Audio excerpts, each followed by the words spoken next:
On se rend service mutuellement, tout le temps, à chaque instant. Imaginez un monde, imaginez voilà, le monde, on efface tout et on met une nouvelle définition sur le monde. Et on dirait que le monde, il est parfaitement orchestré. La vie est parfaitement orchestrée, elle rééquilibre tout à chaque instant, elle sait ce qu'elle fait et il n'y a pas d'erreur. Je dis bien on imagine, hein. Je dis pas que c'est le cas. On n'en sait rien, mais imaginons. Dans ce cas, regardez bien, on se rend service mutuellement à chaque instant. On a tous des domaines sur lesquels on est en trop-plein ou en déficit. En termes de psychologie, en termes de compétences, en termes d'agilité, en termes de connaissances. Voilà. On est tous... Voilà. On va dire que la vie, l'entièreté, ça forme un truc bien rempli et que tous, dans la manifestation, dans le concret de notre vie, il y a des plus et il y a des moins. Et il y a des équilibres quand même, de temps en temps.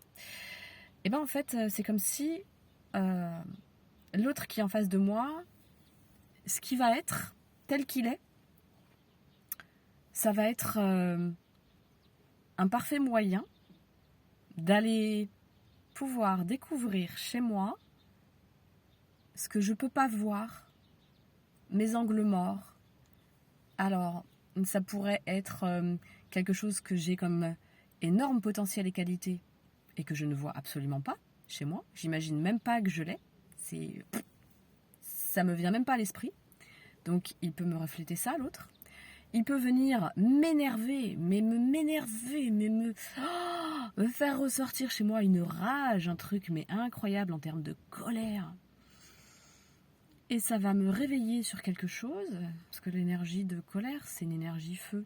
Donc après, bien sûr, c'est une question de densité, mais énergie feu, c'est une énergie active, c'est une énergie qui va mettre quelque chose en place si je l'utilise correctement. Ça peut me montrer des choses sur lesquelles je suis en colère. Ça peut me montrer une colère qui est peut-être pas dirigée vers cette personne au fond, à la base, et qui est dirigée vers autre chose. Ça peut me faire voir, oh tiens, ça me met en colère. Ok, intéressant. Qu'est-ce que ça évoque chez moi, la colère? Est-ce que moi, je refuse de me mettre en colère? Est-ce que c'est une émotion que je refuse chez moi? Est-ce que je suis tout le temps en colère? Et que ça me montre, tiens, putain, ouais, il faudrait peut-être que je regarde, parce que je suis quand même tout le temps en colère, en fait. Je peux peut-être pas vivre que comme ça. Au bout d'un moment, je vais être complètement épuisée, et puis je vais plus pouvoir communiquer en douceur avec mon entourage, avec la vie, avec les gens, avec moi-même. Ça peut me montrer des tas de choses. Ouais, voilà. Ça peut montrer mes plus, mes moins, et là où j'ai du potentiel et que je ne le vois pas, ou que je me le suis refusé. Ça peut m'inviter à regarder, mais comment ça se fait finalement, moi, que je suis tout le temps en colère? Ou comment ça se fait que je suis jamais en colère? Bizarrement, je suis jamais en colère. Bizarre quand même, parce que c'est quand même un truc... La colère, c'est l'énergie souvent du non. C'est l'énergie du non. Alors quoi, je m'interdis de dire non, je m'interdis de dire stop, je m'interdis de poser mes limites. Bon, après, vous pouvez faire ça avec chaque émotion. La tristesse, le dégoût, la peur, la mélancolie. Vous pouvez faire ça avec la fatigue, l'apathie. Vous pouvez faire ça avec la culpabilité, la honte. Tout ce que l'autre il va déclencher chez vous, en fait, les autres sont des déclencheurs de quelque chose, vous voyez? Ou même sans parler d'émotion, mais dans ce qui va être proposé. L'autre, il va me proposer quelque chose, il va me proposer de faire quelque chose. Ce quelque chose, c'est quelque chose qui, moi, dans mon univers, n'existe pas. Parce que dans mon éducation, dans ma culture, dans les occasions que j'ai eues dans la vie, jamais j'ai été face à cette proposition. Ça m'est, pour certaines fois, ça m'est complètement étranger. Même de quoi il parle, quoi? Qu'est-ce que c'est que ce truc? Ou même, je sais pas, on regarde la télé et puis on entend parler de quelque chose, d'une activité que font certaines personnes, d'une addiction qu'ont certaines personnes. On entend l'information, voilà. Ça peut venir pas forcément que d'une personne, ça peut venir de ce sur quoi je tombe quand je marche dehors, quand je vis, tout simplement. Et ça vient m'interpeller. Mais c'est une telle... Ça peut être parfois une telle justesse. Et moi, j'ai tendance à penser que c'est toujours une belle justesse. À condition, bien sûr, que je considère que c'est une belle info pour moi. Parfois, l'invitation, ça peut juste être joyeux, juste profiter de la vie, Je dis pas en fait qu'il faut passer sa vie à réfléchir sur tout, vraiment pas, parce que l'idée après on est dans sa tête et on vit plus. C'est plutôt une invitation à ressentir, en fait, à aller dans nos ressentis. Qu'est-ce que ce que je vis me fait ressentir? Et quelqu'un me propose quelque chose et ce truc, dans mon système à moi, c'est même pas envisageable. Et puis en fait, ça peut me faire réagir en fait. On va me proposer quelque chose, et puis en fait, ce quelque chose, je le connais absolument pas, je ne sais pas de quoi il s'agit. Et inconsciemment, en fait, ça me ramène à oh là là, moi je suis un incapable sur ce point. Je suis un incapable. Donc du coup, il se peut que je rejette en bloc certaines choses, et je ne sais même pas pourquoi je les rejette. Et si je vais regarder à l'intérieur, bah, je peux aller me dire oh punaise, ouais, je rejette ce truc parce que comme j'y connais rien, je ne suis pas un expert en cette matière-là. Et en fait, j'aime pas avoir honte, j'aime pas me sentir impuissant, j'aime pas me sentir incapable. Et puis je pourrais être isolée si on pouvait découvrir que j'étais un incapable. Donc du coup, je vais faire style, ça m'intéresse pas. On se rend même pas compte des fois, hein, que c'est pour ça qu'on rejette les choses. Et puis, voilà, et puis on peut être tellement ancré dans des habitudes, même des mauvaises, mais qui nous facilitent la tâche. Parce que il est plus facile de rester dans une habitude malsaine qu'on connaît, que dans une nouvelle habitude saine qu'on ne connaît pas.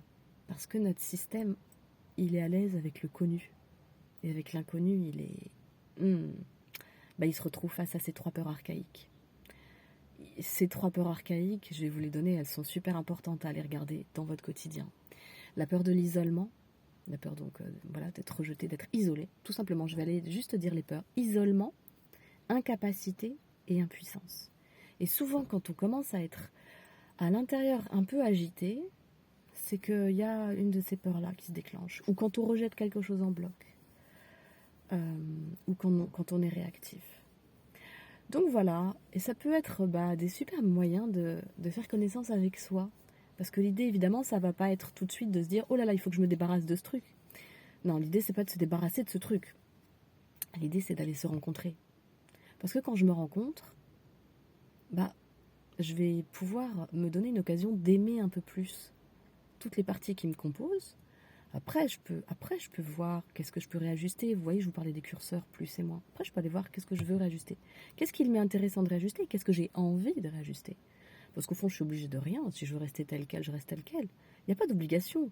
On n'a pas quelqu'un au-dessus qui nous dit « Hey, Non, tu dois rien. Qu'est-ce qui est intéressant pour toi dans ta vie, dans ce que tu veux vivre? Qu'est-ce qui peut être intéressant pour toi de ton point de vue de la vie? Sincèrement. Et parfois, on met à mal beaucoup de choses pour justement ne pas risquer un échec, en fait. J'essaye même pas, parce que comme ça, j'ai pas à me coltiner le ressenti horrible de ce qu'est l'échec. Et bien, comme disait Roman Fressinet dans une de ses vidéos, moi, je vous invite à aller vous habituer aux échecs. Et vraiment d'aller commencer... Plus vous allez vous habituer à ces petits échecs quotidiens et à les recontacter avec aisance, les peurs archaïques, donc l'isolement, l'incapacité, l'impuissance, plus vous allez mettre de la flexibilité dans votre système. Plus vous allez commencer vraiment à aimer la vie, en fait. Parce que la vie, c'est ça. Tout le temps, on est confronté à ça. Et la vraie menace, souvent, elle n'est pas à l'extérieur ou dans ce qui va arriver. Elle est dans la peur de nos ressentis, la peur de ce qu'on va ressentir. Donc, retrouver cet amour du ressenti, tel qu'il est, brut. Et évidemment, je vais forcément vous parler du système nerveux parce que c'est extrêmement délicat d'aller aborder ça sans aller réguler son système nerveux. Et il y a un truc qui s'appelle le nerf vague, qui est un nerf vraiment qui irrigue énormément de choses et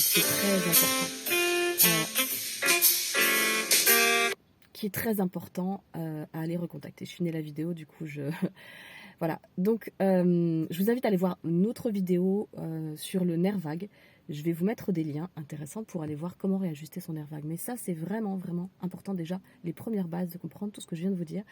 Ou pas, d'ailleurs, parce que vous êtes libre, en fait. Hein. Je vous le disais au départ, on est libre. C'est juste qu'est-ce qu'on veut vraiment. Vraiment, vraiment, vraiment. Si on est honnête avec soi et qu'on arrête de se raconter des histoires pour aller se minimiser ou se gonfler l'ego. Si on est vraiment juste nous-mêmes, basique, qu'est-ce qu'on veut vraiment? Voilà, et faites ce bon usage de cette vidéo. Ciao!